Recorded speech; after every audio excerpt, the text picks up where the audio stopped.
Vamos lá então, pessoal. O nosso estudo de hoje é a Revista Espírita. Nós estudamos então sobre a Sociedade Parisiense de Estudos Espíritas, discurso de encerramento do ano fiscal de 1859, do ano social, desculpem, de 1859, né? Então, entre julho de 1858, quando foi fundada a sociedade, para julho de 1859.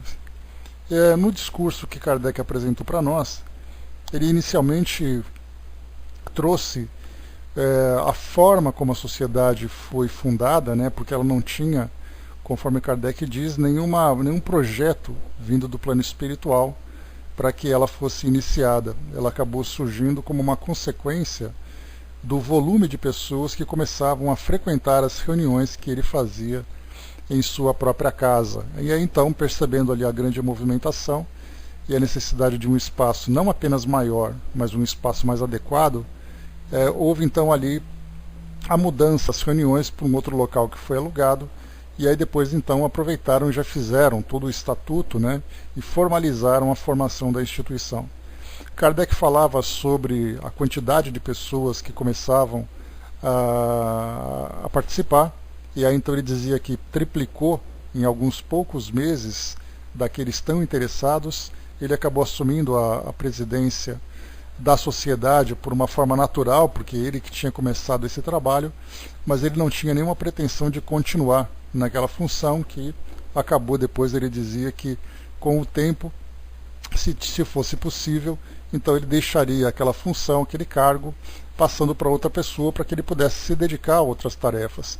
E aí então, coisa que não aconteceu, porque ele continuou sempre sendo eleito, né, por unanimidade pelos membros da sociedade, até a sua desencarnação em outubro de 1869, se não me engano. Acho que foi outubro, né? 3 de outubro, acho que foi isso. Eu confundo o nascimento dele com a desencarnação. Mas enfim, aí ele falava depois aqui também sobre as dificuldades que tinha que enfrentar a sociedade com a participação de pessoas que muitas vezes eram incrédulas sobre os fenômenos que aconteciam durante as reuniões mediúnicas, né? Então restrições eram necessárias, pessoas que iam com certa desconfiança, então começaram a trazer ali algumas regras, né? Então, falando principalmente de muitas pessoas que mesmo presenciando os fatos, traziam ali muitas dúvidas, enquanto que outras que estudavam apenas na teoria eram muito mais fiéis e dedicadas àquele estudo do que aqueles que presenciavam. Então, foi nesse trecho aqui que nós paramos, né? É um discurso longo, mas a gente vai em frente porque é interessante a gente conhecer um pouco da forma como as coisas aconteceram, porque para nós temos apenas a história. Foi fundada a sociedade, os trabalhos aconteciam e depois a sociedade se encerrou. E aqui nesse discurso, pelo menos nesse primeiro ano, nós temos a possibilidade de acompanhar um pouquinho do que aconteceu naquele período. Esse parágrafo que eu vou ler para vocês agora foi o último que eu li, vou dar uma relida para a gente contextualizar. Ele dizia assim: 31 de março, obrigado Flávio, então 31 de março de 1869 foi sua desencarnação e 3 de outubro de 1804 foi a sua reencarnação. Isso aí, obrigado. Kardec nasceu em Lyon, lembrando, né, e desencarnou em Paris, lá na França. Dizíamos que a observação dos fatos sem o raciocínio é insuficiente para levar a uma completa convicção, sendo considerada leviana a pessoa que se declarasse convencida de um fato cuja compreensão lhe escapasse. Lembrando que Kardec estava lendo esse discurso para os membros da sociedade, né? Então nós estamos aqui acompanhando as palavras dele sendo dirigidas aos membros. Essa maneira de proceder tem outro inconveniente que deve ser assinalado, e do qual cada um de nós pode dar testemunho. É a mania da experimentação, que é a sua consequência natural. Aquele que vê um fato espírita sem lhe haver estudado todas as circunstâncias, geralmente não vê senão o fato material, e desde então o julga do ponto de vista de suas próprias ideias, sem pensar que, fora das leis conhecidas, pode e deve haver leis desconhecidas. Acredita poder manobrá-lo à vontade, impõe condições e somente se deixará convencer se o fato ocorrer de uma certa maneira, e não de outra. Imagina que se fazem experiências com os espíritos como se esses fossem uma pilha elétrica, não lhes conhecendo a natureza, nem a sua maneira de ser, porquanto não as estudaram. Supõe ser possível impor-lhes a vontade e pretende que eles devam agir a um simples sinal, pelo mero prazer de convencê-lo. Ou seja, como nós conversamos, as pessoas acham que basta simplesmente organizar uma reunião mediúnica, fazer a evocação e o espírito que eles bem entenderem vai aparecer para satisfazer a curiosidade, tirando esse livre-arbítrio, essa independência dos espíritos, que são eles que aparecem quando eles acham conveniente, não ao contrário.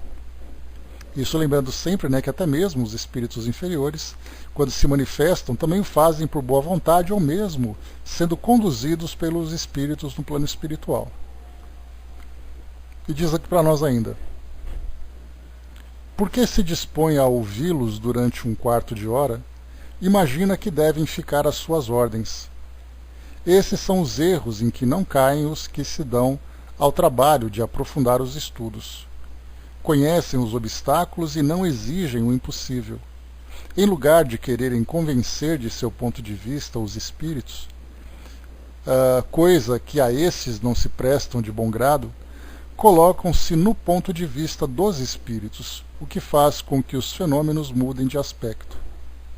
Para isso, necessitamos de uma paciência, perseverança e uma vontade firme, sem a qual não se chegará a coisa alguma. Então nós paramos desse ponto, e aqui ele dizia então que para poder fazer um trabalho bem organizado do ponto de vista mediúnico, é importante que os participantes se coloquem no lugar dos espíritos, e assim nós poderemos analisar quem são aqueles que estão fazendo as evocações, qual é o objetivo daquelas reuniões, qual é exatamente ali o direcionamento daquelas entrevistas, daquelas conversas que vai ser dado, Então simplesmente o espírito aparecer para ver o que vai dar.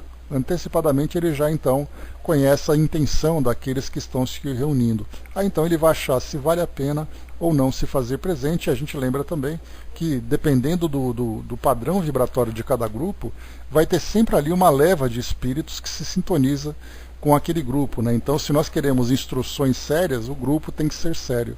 Do contrário, virão espíritos em afinidade com as ideias do grupo. E hoje quem estudou a doutrina quer domar os espíritos, ainda tem essa dificuldade da nossa parte, E até também, uma certa passividade, porque Kardec ele reforça bem isso no Livro dos Médiuns, da possibilidade de evocar os espíritos, mas os trabalhos hoje acabaram mudando um pouco o foco, esperando que os espíritos se manifestem espontaneamente e não que as evocações sejam feitas, Então a gente acabou também se acomodando um pouco nisso, Até porque também a gente lembra que o próprio aspecto de instrução, como o Kardec organizava na época, chamando os espíritos para falarem sobre determinados casos que eram de seu conhecimento, conhecimento do próprio espírito, então tinha que chamar nominalmente aquela entidade para que ela pudesse trazer uma determinada instrução. Da nossa parte, a gente espera os espíritos aparecerem, se por acaso eles estiverem ali, algum espírito estiver à disposição, e aí então o fenômeno acontece. Então a gente acabou mudando um pouco, saindo um pouco daquela linha de pensamento inicial trazida por Kardec. Lembrando que nós lemos aqui tantas e tantas entrevistas, tanto na Revista Espírita, como também no livro Céu e Inferno, Kardec entrevistando inclusive executados, pessoas que foram executadas, que foram decapitadas na França naquele período, coisa assim de... no momento da decapitação a pessoa era evocada, então acontecia isso.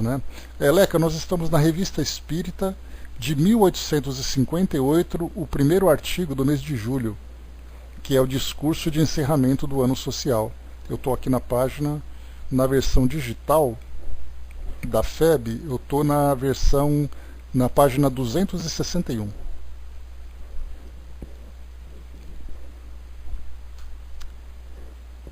E continua. Agora a gente vai entrar aqui no texto novo, né? Aquele que realmente quer saber deve submeter-se às condições da coisa estudada e não querer que esta se submeta às suas próprias condições.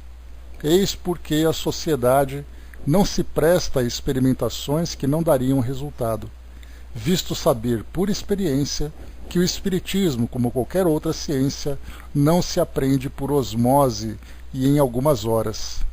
Então essa colocação de Kardec, ela é a essência das comunicações mediúnicas. Ou seja, se você quer entender essa relação do mundo físico com o mundo espiritual, não espere que num simples contato, ouvindo pela primeira vez, você vai obter a resposta que você quer. Na verdade, é um trabalho demorado, é um trabalho paciente, que deve ser construído reunião a reunião, mensagem a mensagem, para a gente poder depois formar um corpo filosófico, um corpo científico, um corpo de doutrina. E não simplesmente, como a gente às vezes encontra, alguém aparece num centro espírita, numa reunião espírita e tudo mais, ouve ali um trecho e já começa a concordar ou discordar sem sequer ter estudado o contexto todo. Então isso acaba sendo muito frequente, aliás, para todos nós, não apenas relacionado à doutrina espírita. O André colocou, nos dias de hoje, se quisermos evocar um espírito específico, será que conseguiremos? É a mesma coisa, Andréia, como Kardec coloca, o telefone toca de lá para cá e daqui para lá. Então, a colocação do Chico, quando ele disse que o telefone toca de lá para cá, foi um contexto específico, numa circunstância específica, aí então alguém pegou essa frase e depois generalizou. Mas Kardec coloca, se você quiser falar com o espírito, chama, se ele puder vir, se ele quiser vir, ele vem. Mas aí tem que ser paciente. Porque não significa que ele vai vir simplesmente por ter sido chamado. É a mesma coisa, você pega o telefone, liga para minha casa. Eu vou atender, eu vou olhar ali no identificador de chamadas o seu número. Eu vou atender se eu quiser ou não. Mas o direito de você ligar, você tem. Assim como nós temos o direito de fazer uma evocação. Basta pensar, uma concentração, uma boa concentração já é o suficiente. Aliás, pouca gente sabe, Tio Teco, que quando alguém, por exemplo, sofre por causa da perda de um ente querido, e aí então ele começa a sofrer, começa a pensar naquele ente querido, aí vem alguém ali, leva um convite para ele frequentar o centro espírita e tudo mais, ali o encontro já foi marcado. Ela acha que ela está indo por acaso e de repente acontece a manifestação. Mas aí é todas aquelas circunstâncias que Kardec colocou. Que mais aqui? Pois é. Vamos lá. Continuando. Então Kardec falava sobre a osmose, Não é de uma hora para outra, tampouco por osmose. O Dudu colocou, às vezes, nem muita concentração. O fato de se estar já em pensamento chega, Pois é. Mas aí uma construção mais a longo prazo, a gente vai estabelecendo relação com os espíritos e tudo mais. Mas assim, de um modo geral, que os espíritos que têm as suas ocupações. E aí então, quando você tem essa concentração, o espírito recebe essa intuição de que existe ali um chamamento para que ele possa se apresentar. E continua aqui então. Lembrando aqui, vocês têm que imaginar Kardec passando isso para nós em francês, Vamos lá. Como é uma sociedade séria, só quer tratar com gente séria, que compreende as obrigações impostas por semelhante estudo, caso se queira fazê-lo conscienciosamente. Ela não reconhece como sérios os que dizem: deixe que eu veja um fato e me convencerei. Significa isso que desprezamos os fatos? Muito pelo contrário, pois toda a nossa ciência está baseada nos fatos. Pesquisamos com interesse todos aqueles que nos oferecem um objeto de estudo ou confirmam princípios admitidos. Quero apenas dizer que não perdemos tempo em reproduzir os fatos que já conhecemos. Do mesmo modo que um físico não se diverte em repetir incessantemente experiências que nada lhe ensinam de novo. Dirigimos nossas investigações sobre tudo quanto possa esclarecer a nossa marcha, fixando-nos de preferência às comunicações inteligentes, fontes da filosofia espírita, cujo campo é ilimitado e bem mais amplo do que as manifestações puramente materiais, que só despertam interesse momentâneo. Também aqui uma outra colocação extremamente valiosa, bom dia, dona Miriam, que Kardec coloca: não tem interesse em ficar repetindo experiências. Porque aquele que visita, por exemplo, que num dia houve uma comunicação familiar, então ele faz assim: faz de novo para ver como é que é. Faz porque eu não sei como é que funciona. Kardec já diz: nós fizemos isso mês passado. Ah, mas faz de novo porque eu ainda não vi. Não é esse o objetivo. Então, na verdade, o que Kardec fez, é importante a gente ter esse entendimento de toda essa estrutura no aspecto científico que a doutrina espírita tem, é Kardec sempre se aprofundar em temas ou sempre seguir por caminhos que não foram ainda explorados. Por isso ele coloca para nós aqui, né, que o campo o campo é ilimitado para as comunicações inteligentes, que são ali as fontes, né, da filosofia espírita. E é bem mais amplo do que as manifestações puramente materiais. Então, vocês se lembram, nessa semana que a gente conversou bastante sobre temas, né, que muitas vezes não são explorados. Nós falamos, por exemplo, entender o mundo espiritual na perspectiva das plantas, na perspectiva dos insetos, na perspectiva dos animais de um modo geral, diante das destruições. Trouxemos ali outros temas, né, que trazem, que aguçam a nossa curiosidade. Então a gente vê que basta a gente se concentrar num determinado ponto e explorar, que a gente vai obter novo conhecimento. Mas aqui então o que a gente sempre imagina é que vai chegar numa reunião mediúnica, que houve ali uma materialização de um espírito, que é um fenômeno bastante raro e que causa, né, segundo aqueles que presenciaram, uma grande impressão. E aí a gente acha que todos os dias, todas as semanas, né, todas as reuniões, vai acontecer uma materialização para os espíritos se mostrarem que estão ali presentes. Kardec disse: já vimos esse fenômeno, já entendemos a sua filosofia, próxima página, próximo capítulo. E não simplesmente ficar nessa repetição incessante, que todo mundo acha, né? Eu quero presenciar uma reunião mediúnica. Ótimo, então estude, comece a trabalhar e participe regularmente desse trabalho. Mas não espere que os fenômenos ficam se repetindo para você se divertir. Como se fosse ali um mágico, né, que ficasse ali brincando, né, um ilusionista, brincando com as cartas, fazendo a mesma apresentação todas as vezes que aparecia alguém diferente. A sociedade, ela tinha por objetivo, conforme Kardec coloca para nós, não era entretenimento, era estudo. Então, se você perdeu alguma coisa que você não teve oportunidade de acompanhar, leia os registros. Se você quer conhecer coisa nova, passe a frequentar. Mas não espere ali que os espetáculos fiquem se repetindo para entretenimento do público. Continua. Importante Kardec colocar isso tudo para a gente até entender a posição da sociedade e a forma como o trabalho dele foi desenvolvido. Então a gente vê ali no livro dos médiuns, todos os temas que foram explorados eram temas que iam se sucedendo, eram ideias que iam surgindo. Então vamos estudar um pouco disso, faz uma evocação daquilo, chama aquele médium para fazer tal coisa e começa então a construir um determinado campo de conhecimento a partir dessas experiências, dessas pesquisas. E ele diz ainda: 2 sistemas igualmente preconizados e praticados se apresentam na maneira de receber as comunicações de além-túmulo.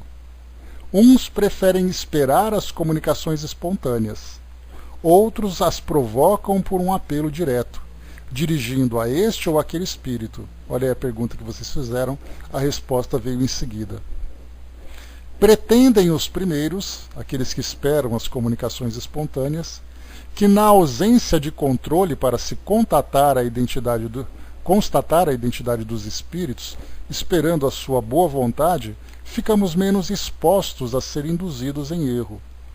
Uma vez que o espírito fala, só o fará se estiver presente e quiser falar, ao passo que não temos certeza se aquele que chamamos pode vir ou responder. Outros objetam que deixar falar o primeiro que aparecer é abrir a porta aos bons e aos maus. A incerteza da identidade não é uma objeção séria, pois muitas vezes dispomos de meios para constatá-la, sendo, aliás, essa constatação objeto de um estudo vinculado aos próprios princípios da ciência.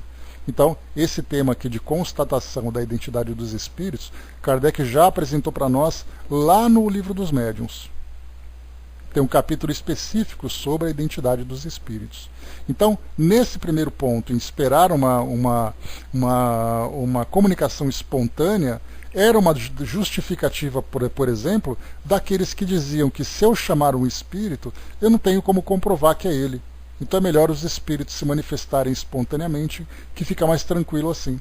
Já aqueles que preferem chamar, utilizam então esses critérios de segurança para a identificação. Dudu, eu estou aqui na página número 262 da edição da FEB.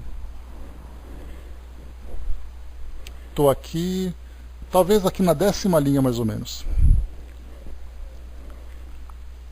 A incerteza da identidade não é uma objeção séria, pois muitas vezes dispomos de meios para constatá-la, sendo, aliás, essa constatação objeto de um estudo vinculado aos próprios princípios da ciência. Lemos agora há pouco esse capítulo. O espírito que fala espontaneamente limita-se quase sempre às generalidades. Olha só o Kardec criticando, inclusive, as manifestações espontâneas. Os espíritos falam de temas genéricos. Nós temos experiências aqui na nossa sala da presença dos espíritos se comunicando, né, Dudu? E eles falam dos temas que nós estamos estudando, o que é muito valioso para nós. Sempre reforçando, sempre aprofundando, sempre esclarecendo ali nas comunicações daquilo que está sendo tratado. Numa reunião mediúnica, essas comunicações naturalmente chegam para nós de um modo espontâneo, mas a gente vê que nos centros espíritas, os médiuns, os dirigentes tendem a dizer, esperem os espíritos se manifestar. Aí vem o espírito, traz ali uma ideia evangélica, um tema evangélico, vem o espírito, traz uma comunicação qualquer e tal. Então é nesse sentido que Kardec comenta. Se você deixa que os espíritos se comuniquem espontaneamente, eles vão falar do que eles querem falar, não do que você tem interesse em aprender. Embora aquilo que eles ensinem sejam também fontes de aprendizado. Mas, para um determinado tipo de estudo, você tem que perguntar. Então ele diz assim, mais uma vez, né, o espírito que fala espontaneamente limita-se quase sempre às generalidades, enquanto as perguntas lhe traçam um quadro mais positivo e mais instrutivo. Ou seja, se você fizer uma pergunta objetiva e o espírito puder responder e quiser responder, a resposta virá para complementar, para atender àquela solicitação. E ele coloca assim então, olha, quanto a nós, não condenamos senão os sistemas exclusivistas. Sabemos que são obtidas excelentes coisas de um e de outro modo, e se damos preferência ao segundo, é porque a experiência nos ensina que nas comunicações espontâneas os espíritos mistificadores não vacilam em adornar-se de nomes respeitáveis, como também ocorre nas evocações. Tem o mesmo campo mais livre, ao passo que no sistema de perguntas nós os dominamos muito mais facilmente, sem contar que as questões são de incontestável utilidade nos estudos. Então a resposta que a Andrea tinha perguntado aqui, né? Então tá aí, Kardec coloca objetivamente. Deve-se a esse modo de investigar a quantidade de observações que recolhemos diariamente e que nos fazem penetrar mais profundamente nesses extraordinários mistérios. Quanto mais avançamos, mais se nos dilata o horizonte, mostrando o quanto é vasto o campo que nos compete ceifar. E quando Kardec coloca, né, como é vasto o campo que nos compete ceifar, ou seja, é aquele trabalho árduo de você ceifar um campo e ele fazendo a colheita, mas é você que vai então explorando e ampliando cada vez mais essa área. Do contrário, esperar simplesmente que as manifestações aconteçam, tem aquele cunho positivo, mas também da mesma forma corre-se o risco, assim como também acontece com as perguntas que são feitas numa evocação. E continua para nós. As numerosas evocações que temos feito permitiram-nos que dirigíssemos o olhar investigador sobre o mundo invisível, da base até o ápice, isto é, naquilo que ele tem de mais ínfimo quanto de mais sublime. Isso porque Kardec coloca aqui Ele está no primeiro ano da sociedade. 1859, ele vai desencarnar 10 anos depois. Imagina o que ele não vai fazer durante esses 10 anos que vão se passar. O tamanho do campo que ele vai explorar a partir dessa mesma metodologia. Bom dia, Osmar. A inumerável variedade de fatos e de caracteres emanados desses estudos, realizados com profunda calma, sustentada a atenção e prudente circunspecção de observadores sérios, abriu-nos os arcanos desse mundo para nós tão novo. A ordem e o método utilizado em vossas pesquisas eram elementos indispensáveis para o sucesso. Como efeito, já sabeis pela experiência que não basta chamar casualmente o espírito de tal ou qual pessoa. Os espíritos não vêm assim ao sabor de nosso capricho, nem respondem a tudo quanto a fantasia nos leva a lhes perguntar. Como seres de além-túmulo, necessitamos de habilidade e de uma linguagem apropriada à sua natureza, às suas qualidades morais, ao grau de sua inteligência e à posição que ocupam. Ser com eles dominador ou submisso, conforme as circunstâncias, compassivo com os que sofrem, humilde e respeitoso com os superiores, firme com os maus e voluntariosos, que só subjugam aqueles que os escutam complacentemente. Enfim, é preciso saber formular e encadear metodicamente as perguntas, para que sejam obtidas respostas mais explícitas, assimilando nas respostas as nuances que muitas vezes constituem traços característicos e revelações importantes que escapam ao observador superficial, inexperiente ou ocasional. Então, aqui essa pergunta, ela nos toca diretamente porque vocês veem, né, que muitas vezes eu trago dúvidas que são apresentadas, né, nós temos lá o contato com o pessoal da equipe mediúnica do Centro Espírita Leon Denis, e coloco perguntas, escrevo ali uma carta com 3, 4 perguntas e os espíritos generosamente respondem para nós e nós aqui então temos as nossas instruções. Vocês se recordam, né, do último pacote que nós trouxemos aqui, falando sobre homossexualidade, falando sobre o aborto em caso de estupros, que são casos muito específicos, e os espíritos estão lá, nos ajudando à nossa disposição para nos instruir. Então tudo isso que vai sendo colocado, nós vemos então que tendo um objetivo sério, fazendo uma pergunta séria, com aquele propósito sério, num grupo sério, os espíritos têm o maior prazer em participar. Naquele grupo que tem ali aquela negligência, aquela curiosidade, aquela vulgaridade no seu propósito, os espíritos não se dão a esse trabalho.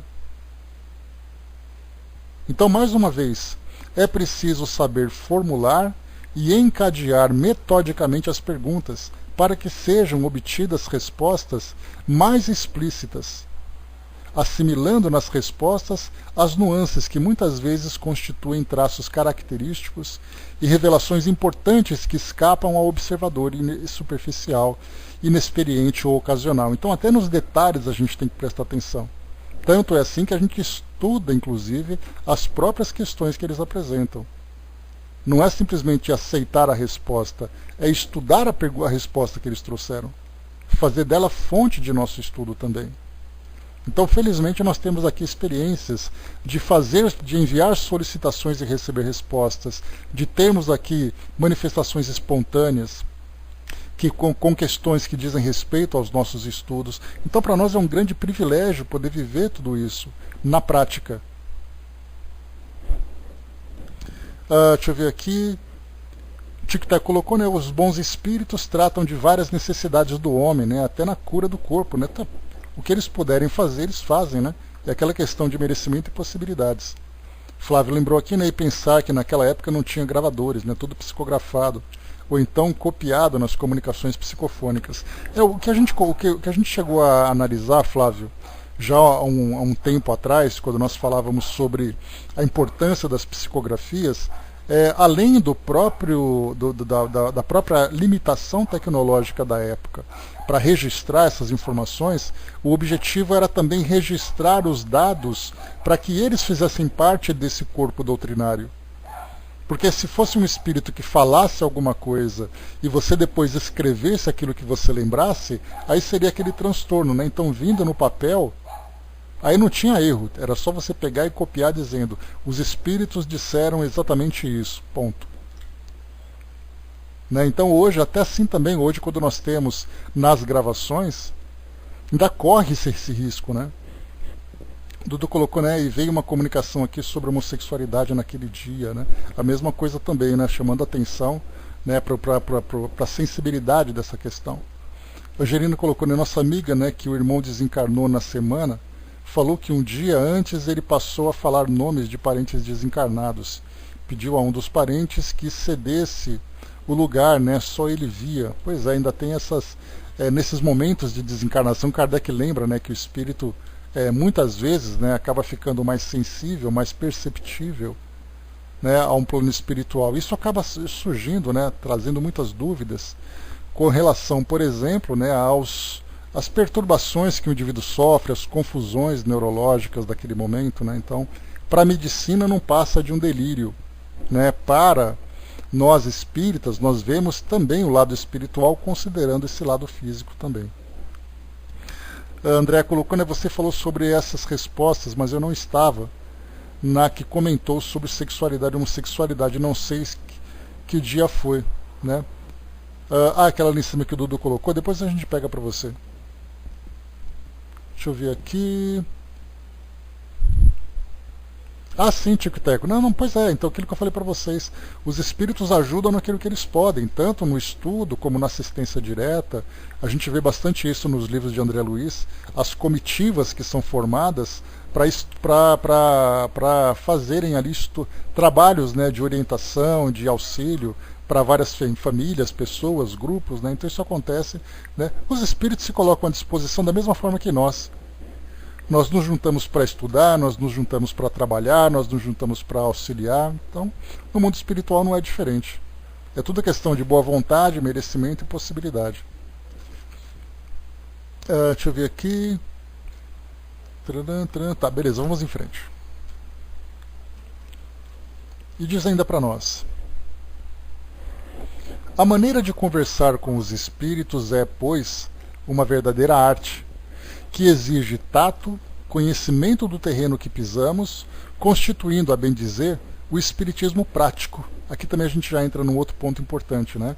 As perguntas que nós elaboramos aqui no nosso grupo e que nós enviamos para os espíritos responderem, nós já antecipamos, né, a possibilidade ou não de uma resposta vir para aquele assunto. Não são perguntas fúteis, não são perguntas pessoais, não são perguntas que podem gerar constrangimentos, não são perguntas que dizem respeito às nossas decisões. Como acontece, por exemplo, alguém que chega, e isso acontece, né? Nós do Espiritismo.net, nós recebemos lá no nosso serviço de perguntas e respostas, pessoas que dizem assim: olha, eu estou pedindo para vocês me ajudarem, porque eu quero saber se eu vou casar com meu namorado. Esse é o tipo de pergunta que a gente nem se dá o trabalho de encaminhar para o mundo espiritual, porque obviamente isso não é da pertinência deles. Isso diz respeito a nós aqui encarnados, que vamos tomar as nossas decisões e conduzir as nossas vidas da forma que for mais conveniente. Então existem muitas perguntas que são feitas para aqueles, por exemplo, que não têm conhecimento da doutrina espírita, não têm conhecimento sobre o mecanismo da mediunidade, não têm conhecimento sobre o mundo espiritual, fazem perguntas das mais absurdas, das mais infantis, como acontece, por exemplo, naquelas pessoas que se reúnem para fazer ali a brincadeira do copo. Colocam ali um tabuleiro, geralmente aquela tábua Ouija, ou então um tabuleiro com letras e tudo mais, e mesmo acreditando, e mesmo que aconteça o fenômeno mediúnico, as perguntas são absolutamente infantis e imaturas. Como, por exemplo, Tico e Teco, pessoas que perguntam. O Chico até comenta sobre isso uma vez, né? Se os espíritos dessem o número, ele ia jogar. Então é necessário fazer, né? Inclusive no próprio domingo a gente vai falar sobre isso, né, Flávio? Bem lembrado, Flávio. Então eu estarei lá domingo falando sobre o diálogo com os espíritos. Então as perguntas que devem ser feitas são perguntas feitas por aqueles que têm o mínimo de compreensão sobre a realidade do mundo espiritual. Então, mais uma vez, olha só. A maneira de conversar com os espíritos é, pois, uma verdadeira arte, que exige tato, conhecimento do terreno que pisamos, constituindo, a bem dizer, o espiritismo prático. Então nós, meus amigos, temos o privilégio de termos o espiritismo prático com muita sabedoria, usada com muita sabedoria. Por isso, então, nós temos sempre essa colaboração bastante valiosa que chega para nós. Sabiamente dirigidas, as evocações podem ensinar grandes coisas. Oferecem um potente elemento de interesse, de moralidade e de convicção. De interesse por nos fazerem conhecer o estado do mundo que a todos nos aguarda e do qual algumas vezes fazemos uma ideia tão extravagante. Então, nesse primeiro ponto, no que diz respeito aqui a parte do interesse, da moralidade e da convicção.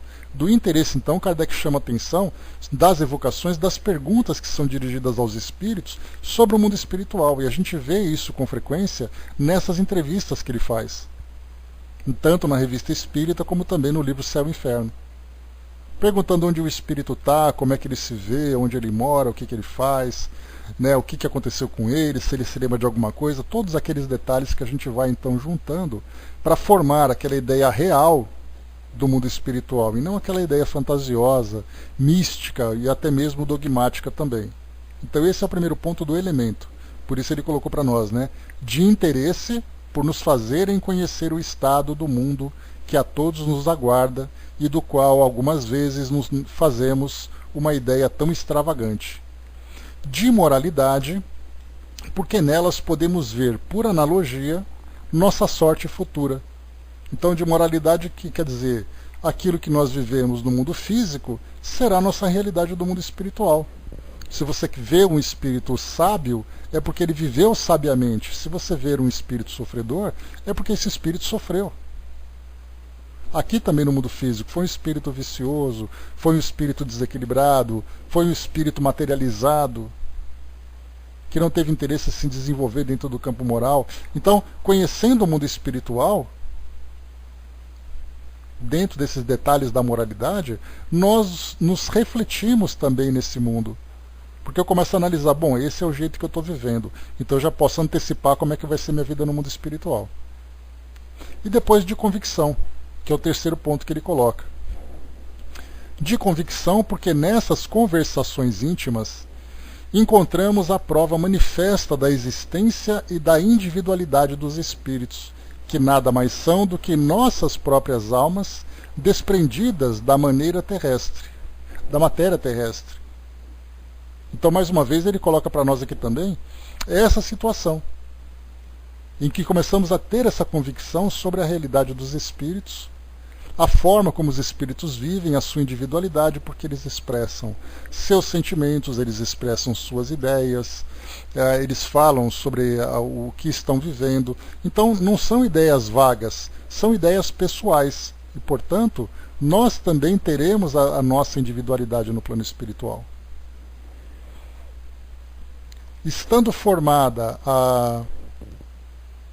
Ele colocou a vossa opinião sobre o Espiritismo. Vamos lá. Estando formada a vossa opinião sobre o Espiritismo, não tendes necessidades de assentar as vossas convicções na prova material das manifestações físicas. Ou seja, né, eu não preciso ficar presenciando o tempo todo uma manifestação física, um fenômeno mediúnico, para ter a minha convicção do mundo espiritual. Basta apenas que eu analise as fontes, que eu tenha essa convicção.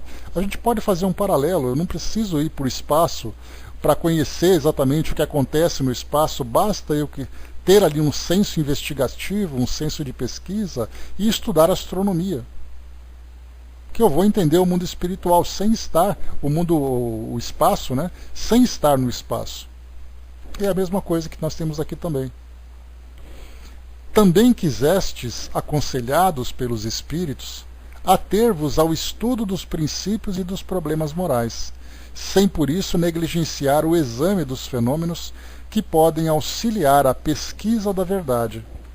Então, nós podemos, através de todas essas informações, começar então a formar esse campo de conhecimento esse campo filosófico, através do estudo moral e através da observação prática dos fenômenos. A crítica contumaz censurou-nos por aceitarmos muito facilmente as doutrinas de certos espíritos, sobretudo no que diz respeito às questões científicas. Tais pessoas revelam, por isso mesmo, que ignoram o verdadeiro objetivo da ciência espírita, assim como desconhecem aquele a que nos propomos, facultando-nos o direito de lhes devolver a censura de leviandade com que nos julgaram. Certamente não nos compete ensinar a reserva com a qual deve ser acolhido aquilo que vem dos espíritos. Estamos longe de tomar todas as suas palavras como artigos de fé. Então aqui o que ele quer dizer é que muitos espíritos, então, que trazem um conhecimento científico, falando sobre, por exemplo, sobre o espaço, falando sobre as leis da matéria, falando sobre um monte de coisa, e aí então aqueles que são os cientistas aqui formados pelas nossas academias, criticam, né? Como é que você pode estudar ciência com aquilo que os espíritos trazem? E aí Kardec chama a atenção que, peraí, não é bem assim. E aí depois nós temos até aquela afirmação lá no livro A Gênese, que diz, né, que o espiritismo caminha para a par com a ciência. Ele não está formando uma ciência paralela. A ciência continua sendo ciência, mas a ciência convencional, a ciência nossa aqui do mundo físico, é limitada dentro do seu campo de ação a partir dos recursos de que dispõe para fazer suas investigações. Então ela não é dona absoluta de toda a verdade, porque ela também traz suas limitações. E ao mesmo tempo os espíritos trazem revelações para nós dentro das possibilidades que nem sempre conseguimos comprovar. E então nós deixamos aguardando ali o momento de fazer com que as duas ideias se casem num determinado futuro. E diz para nós: sabemos que entre eles, os espíritos, né, há os que se encontram em todos os graus, de saber e de moralidade. Para nós, é uma população que apresenta variedades muito mais numerosas que as que percebemos entre os homens. O que queremos é estudar essa população, é chegar a conhecê-la e compreendê-la.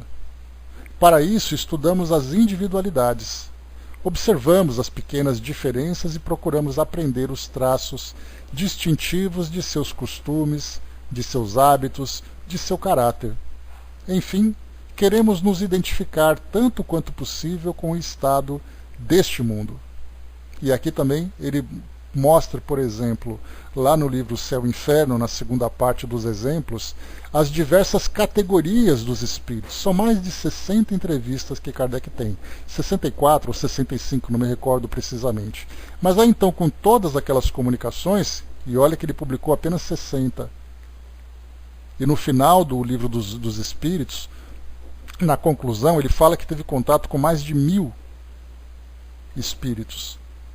Então nós temos, né, no Céu e Inferno, aquela quantidade de comunicações. Então ele fez ali uma catalogação. Separou por grupos os espíritos que estavam ali, né, classificados no mesmo gênero de experiência, de drama ou de conquista.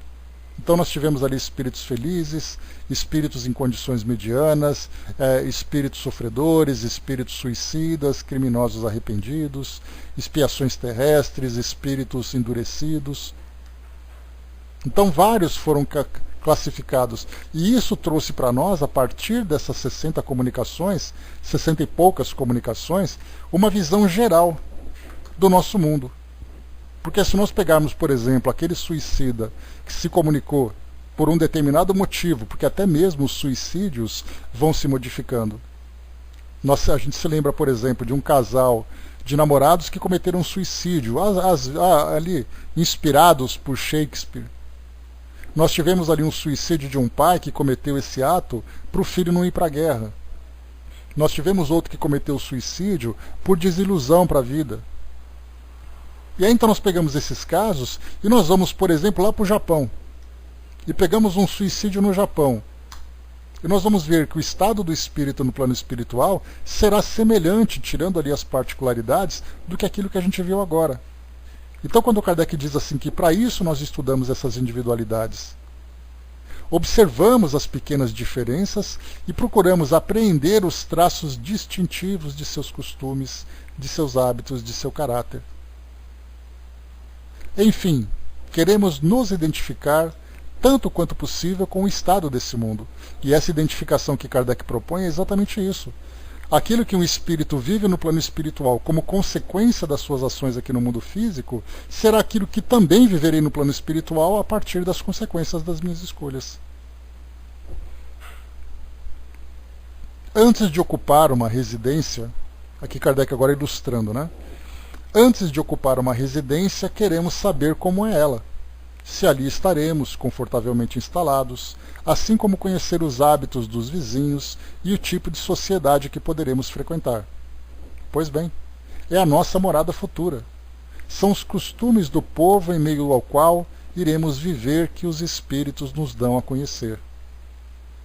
Mas assim como entre nós há pessoas ignorantes e de visão acanhada, que fazem uma ideia incompleta de nosso mundo material e do meio que não lhe é próprio, também os espíritos de horizonte moral limitado não podem assimilar o conjunto e ainda se acham sob o império dos preconceitos e dos sistemas. Não podem, pois, instruir-nos a respeito de tudo quanto se relacione com o mundo espírita, da mesma forma que um camponês não o poderia fazer em relação à alta sociedade parisiense ou ao mundo científico. Seria, portanto, fazer de nosso raciocínio um deplorável juízo pensar que escutamos todos os espíritos como se fossem oráculos. Aqui então ele está falando daqueles que criticam os espíritas, os grupos espíritas, porque ouvem os depoimentos, as instruções trazidas do plano espiritual. Sem aquele critério de selecionar qual é o conteúdo, quem é o espírito que fala, do que ele fala, por que ele fala, nós estaríamos simplesmente aceitando, como acontece geralmente, né? Porque nós vemos que a ideia de uma palavra vinda do plano espiritual, ela é tida praticamente como uma verdade. Tanto é assim que se um espírito diz assim, olha, eu vim aqui dizer que você vai morrer o mês que vem. Quer dizer, primeiro você não analisa quem é o espírito, o conteúdo da mensagem que ele traz, o objetivo que ele tem de fazer aquilo. As pessoas aceitam, simplesmente. É algo que, claro, gera em nós uma certa apreensão, pelo fato de um espírito pegar e jogar isso na nossa frente, mas a gente fica com reservas. Mas da mesma forma um espírito pode, como nós já vimos aqui em outros depoimentos, falar, por exemplo, que o espírito, trazendo ali algumas ideias equivocadas a respeito do espírito, a respeito do ambiente onde ele vive, a respeito da sua relação com o seu espírito protetor. E é a mesma coisa, um espírito dizer assim, olha, se você for uma pessoa ruim, você vai para o inferno. E eu vou dizer, meu Deus, um espírito disse que eu vou para o inferno. Primeiro a gente fala da seriedade daquilo que o espírito fala, a gente vai analisar a ideia dogmática que ele possui. Então, mesmo que seja um espírito de boa fé, a gente tem que compreender qual é exatamente as suas limitações, o seu grau de conhecimento. Da mesma forma que se nós andarmos, por exemplo, nas ruas das cidades onde nós vivemos, e encontrarmos ali uma pessoa humilde, uma pessoa simples, e pedir para ela traçar um perfil social, um perfil econômico do nosso país. Ele vai falar do mundo que ele conhece. Ele vai reclamar do salário dele que está baixo, ele vai falar que a cidade dele está suja. Mas e para trazer uma ideia completa do país que ele está vivendo?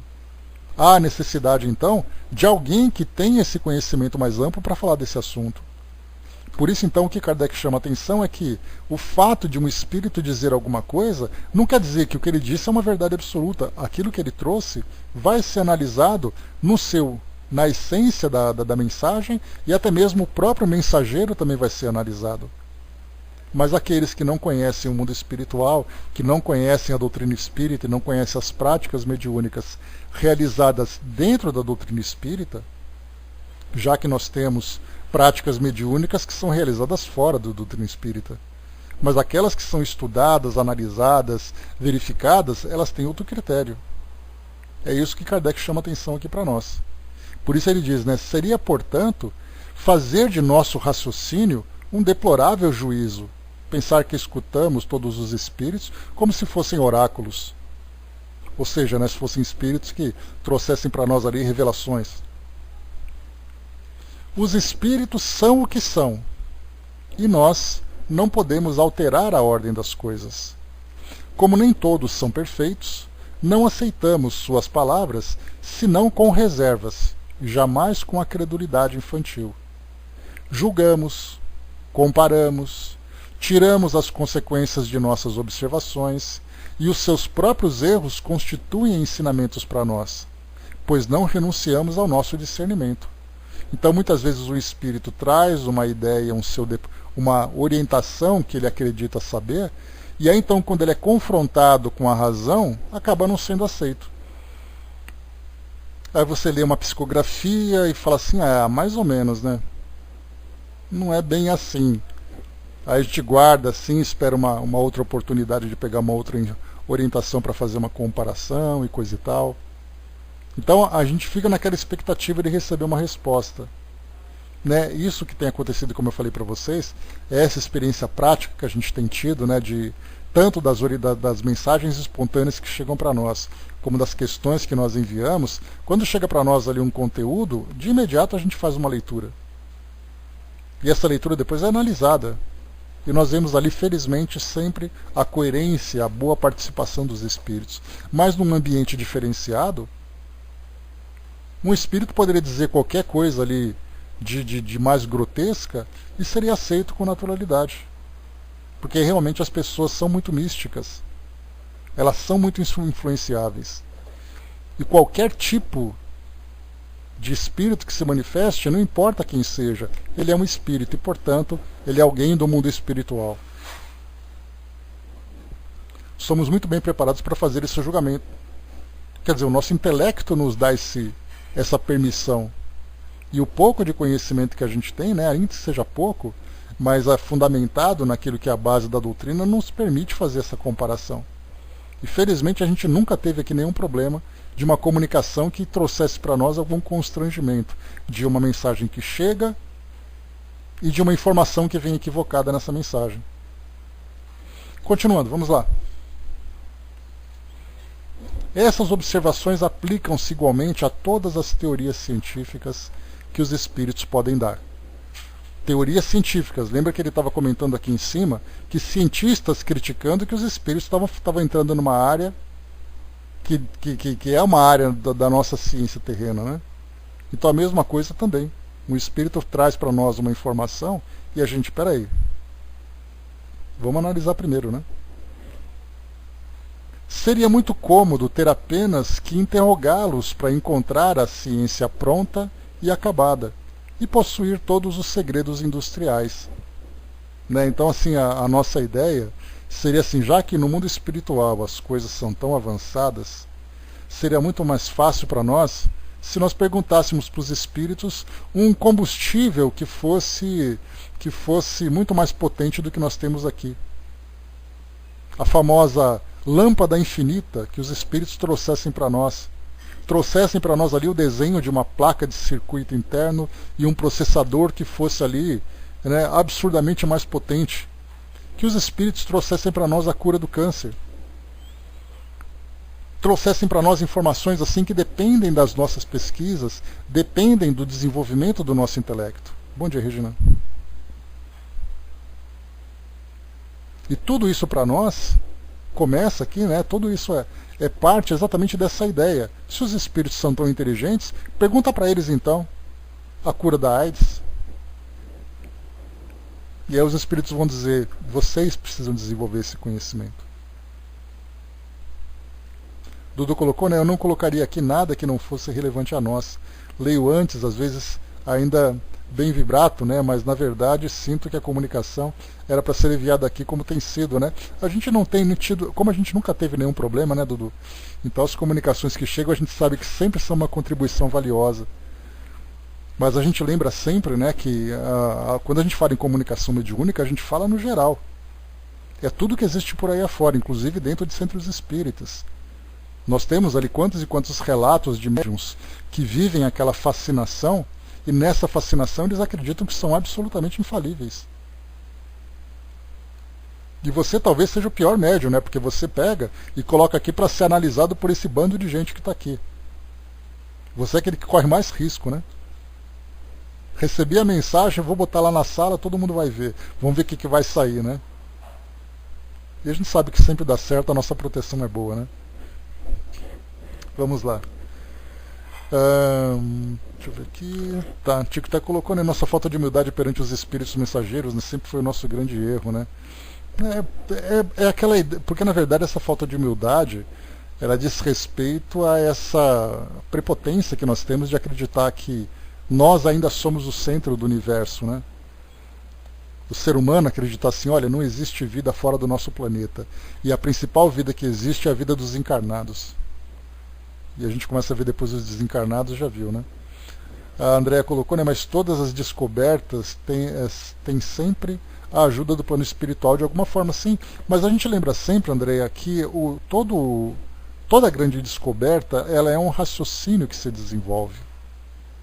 Né? Então os espíritos dizem, olha, a partir daquela fórmula que você tem, observe a reação de tal coisa. Você vai observar e fala, poxa, é mesmo, o negócio estava aqui na minha frente e eu não percebi. Então as inspirações que os espíritos nos trazem sempre estão relacionadas com a nossa capacidade.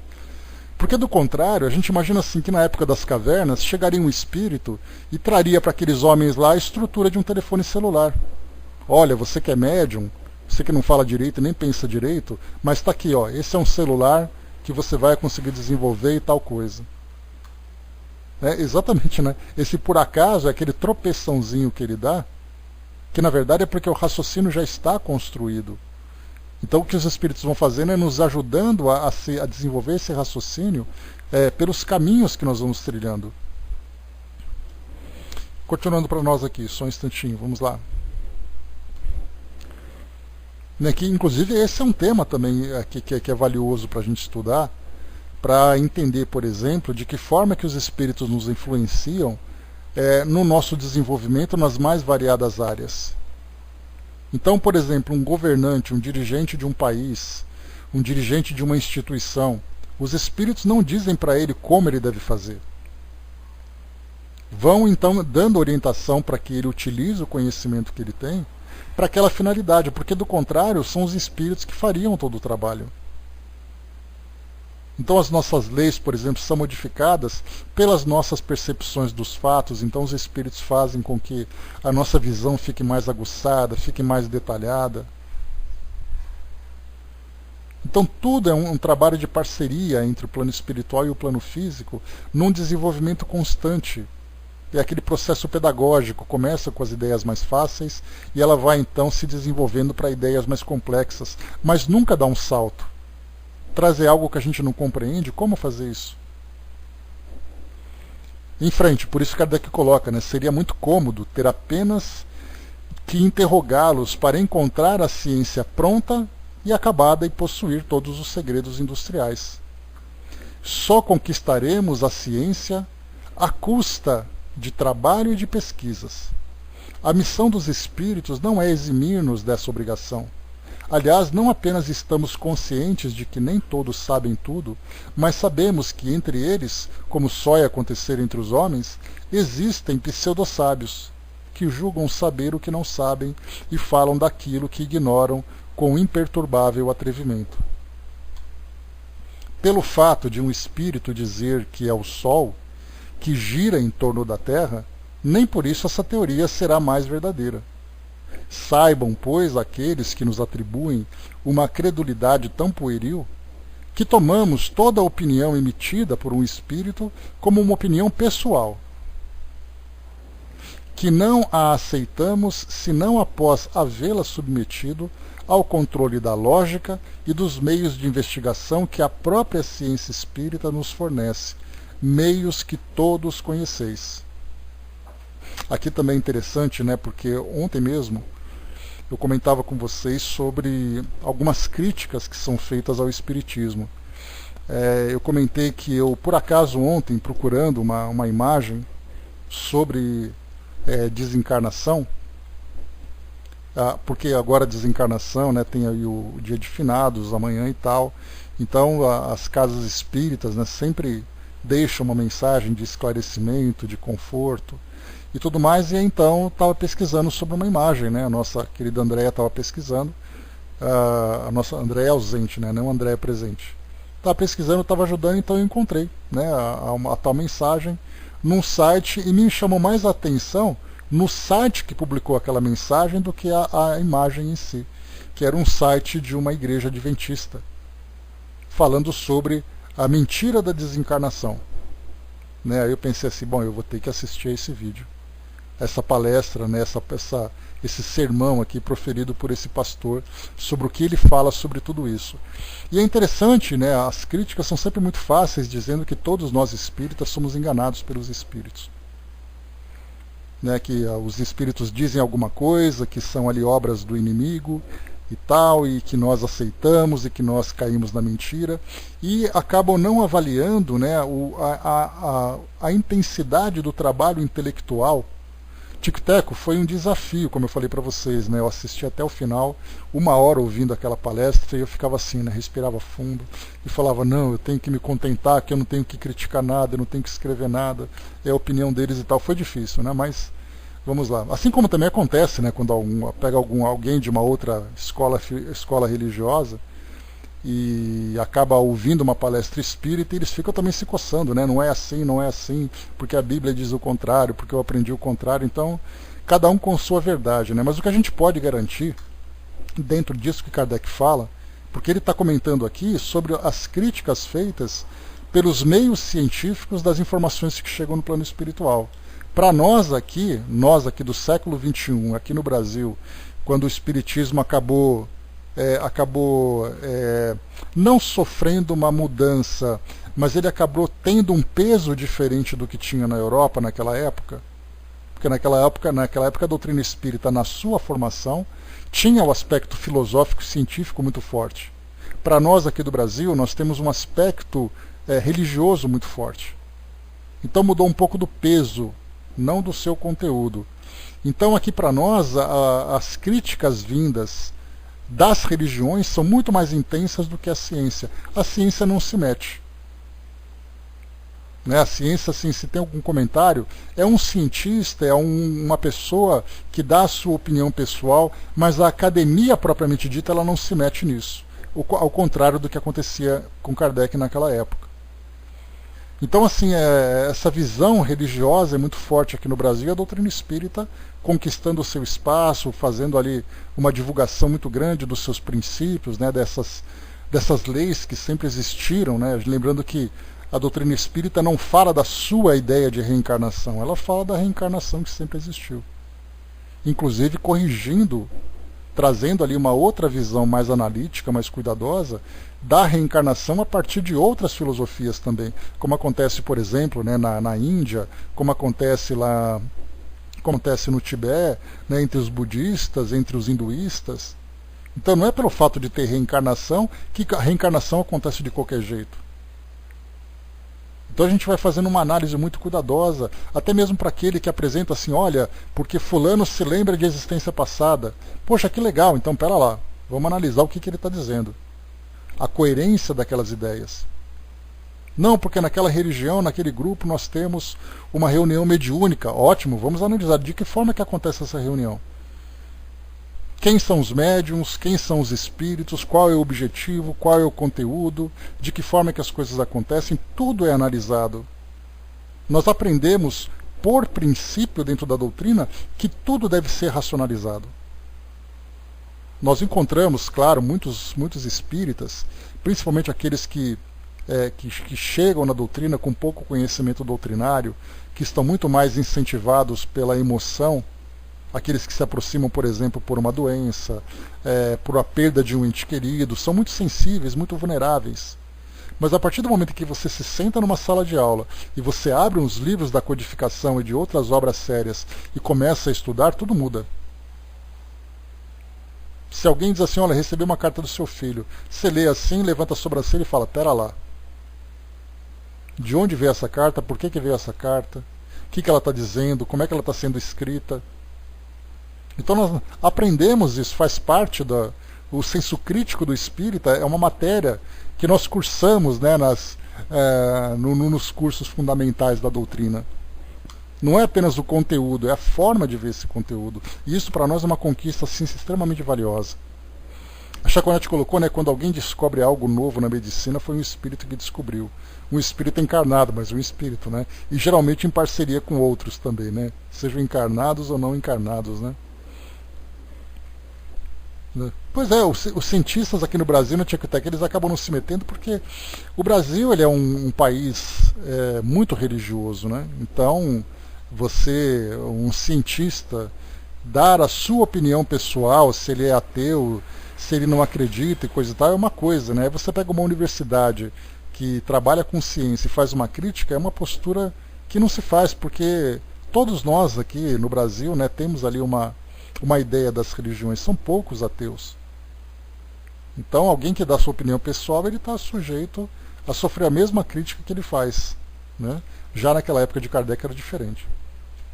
Vamos avançar aqui para a gente chegar aqui no outro ponto. Deixa eu só ver aqui. Tá.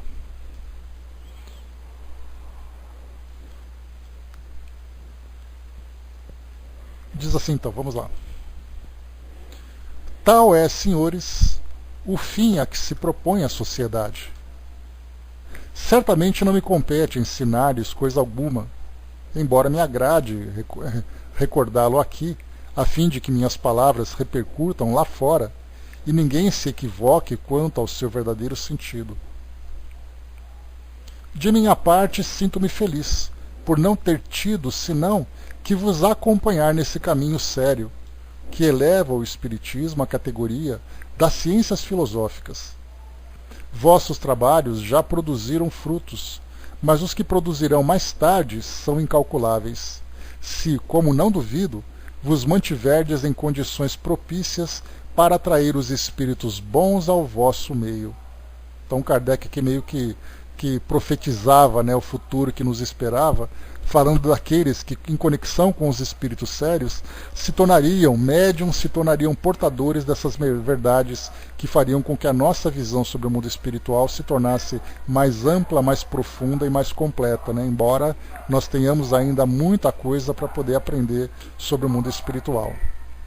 E diz aqui ainda: o concurso dos espíritos bons é, com efeito, a condição sem a qual ninguém pode esperar a verdade. Ora, depende de nós obter esse concurso. Então, a fonte de melhor informação que nós podemos ter vem dos espíritos bons. Mas, para que nós tenhamos a presença dos espíritos bons, nós temos que ter uma postura que esteja afinizada com as ideias dos espíritos bons, mesmo que nós não sejamos tão bons assim. Mas os nossos objetivos fazem com que os espíritos então se aproximem de uma forma espontânea, de uma forma solicitada, para trazer essas orientações. A primeira de todas as condições para granjearmos a sua simpatia é o recolhimento e a pureza das intenções. Os espíritos sérios comparecem onde são chamados seriamente, com fé, fervor e confiança. Aqui ele já fala das evocações propriamente ditas, né? Mas a gente pode também estender esse tipo de solicitação através do objetivo do nosso trabalho, fazendo com que eles se manifestem espontaneamente, como nós temos esse privilégio. Não gostam de servir de experiência, nem de dar espetáculo. Ao contrário, gostam de instruir aqueles que os interrogam sem pensamento pré-concebido. Os espíritos levianos, que se divertem de todas as maneiras, vão a toda parte, e de preferência aonde encontram ocasião para mistificar. Os maus são atraídos pelos maus pensamentos. E por maus pensamentos devemos entender todos aqueles que não se acham de acordo com os preceitos da caridade evangélica. Seria ali, podemos dizer, né, as três peneiras, né, porque até mesmo as ideias dos espíritos passam por essas três peneiras, né? A peneira da caridade, a peneira da utilidade e a peneira da verdade.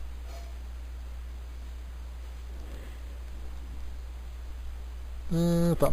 Em toda reunião, portanto, aquele que albergar sentimentos contrários a esses preceitos traz consigo espíritos desejosos de semear a perturbação, a discórdia e o desamor. Ou seja, né, criar polêmicas, né, entre os participantes, que para nós é tão fácil, né, que qualquer fagulha causa um incêndio. Né? A gente já, para quem aqui já é mais antigo no Pautal, ou quem já frequenta casas espíritas, e teve a infelicidade de presenciar situações assim, quantas vezes, né, temas bobos, temas banais, acabam se tornando assim motivos de agressões, de inimizade entre pessoas que tinham o objetivo de estudar, apenas porque um tinha um ponto de vista diferente do outro e um se achava com a verdade mais sólida do que a verdade do outro. E aí então as coisas começavam a desandar e desandar seriamente.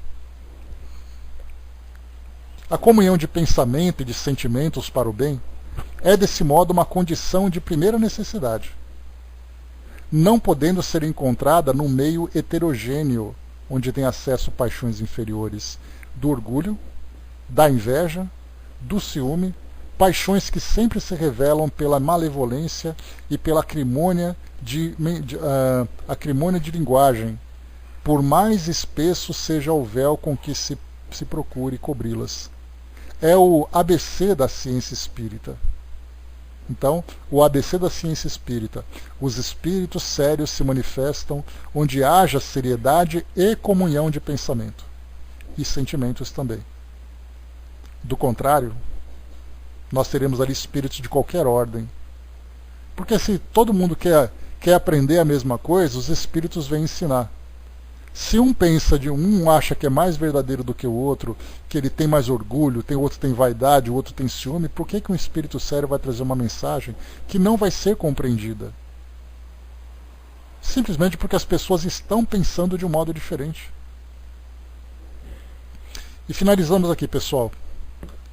Se quisermos fechar aos maus espíritos a porta desse recinto, fechemo-lhes primeiramente a porta de nossos corações e evitemos tudo quanto lhes possa outorgar poder sobre nós. Se algum dia a sociedade se tornasse joguete de espíritos mistificadores, é que a ela teriam sido atraídos. Por quem? Por aqueles nos quais encontrassem eco, pois só comparecem onde sabem que serão ouvidos. Conhecemos o provérbio: dize-me com quem andas e te direi quem és. Podemos parodiá-lo em relação aos nossos espíritos simpáticos, dizendo assim: dize-me o que pensas e te direi com quem andas. Ora, os pensamentos se traduzem por atos. Se admitirmos que a discórdia, o orgulho, a inveja e o ciúme só podem ser insuflados pelos espíritos maus, aqueles que aqui trouxessem elementos de desunião suscitariam entraves acusando, por isso mesmo, a natureza de seus satélites ocultos, e não poderíamos senão lamentar a sua presença no seio da sociedade. Queira Deus que isso jamais aconteça, como o espero. Auxiliados pelos espíritos bons, se a eles nos tornarmos favoráveis, a sociedade se consolidará, tanto pela consideração que tiver merecido, quanto pela utilidade do nosso trabalho. Então, pessoal, antes da gente continuar, tem bastante coisa para a gente ver aqui ainda, né? Foi um discurso longo de Kardec para os membros da sociedade, mas aqui no final, né, nesse trecho que eu acabei de ler, né, é bacana a gente ver, né, essa colocação. Diz assim para nós, né, auxiliados pelos bons e pelos espíritos bons, se a eles nos tornamos favoráveis, a sociedade se consolidará, tanto pela consideração que tiver merecido, quanto pela utilidade de seus trabalhos. Né? Então aqui é na nossa pequena, humilde e simples sociedade, nós temos então esse privilégio dessa proteção, dessa guarda e desse apoio que nós recebemos também pelo objetivo que nós temos. Né? E não é um orgulho vulgar, é o prazer, a satisfação da gente ter esse bom grupo, esse bom trabalho que a gente desenvolve.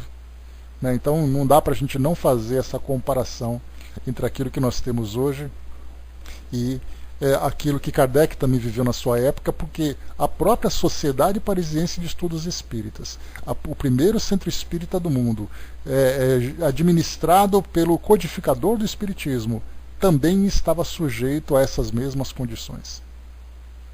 Se os membros da sociedade não apresentassem condições para criar uma boa harmonia, a sociedade teria sucumbido. E para nós também não seria diferente. Sem dúvida, né, Flávio? Uma bela aula que Kardec dá aqui para nós. Então ele mostra toda a conquista que foi alcançada até aquele dia, naquele primeiro ano de sociedade, né, dos trabalhos da sociedade, e nesse balanço ele então mostra, né, tudo aquilo que foi, né, o necessário, que foi a base para que a sociedade se tornasse aquilo que ela era até então, né, e duraria por mais 10 anos a partir dali. Bom, nós paramos aqui então na página número 267 e nós vamos ainda até a página... É longa. 267 até a 273, a 274. 267 a 274. Talvez no nosso próximo encontro nós consigamos finalizar 267 a 274. Isso aí então, pessoal. Fechando por aqui o nosso encontro de hoje. Reflexões importantes, né, sobre os objetivos dos grupos, os objetivos das instituições, nessa relação com o mundo espiritual, desse objetivo de aprendizado, né, que todas as instituições devem ter, e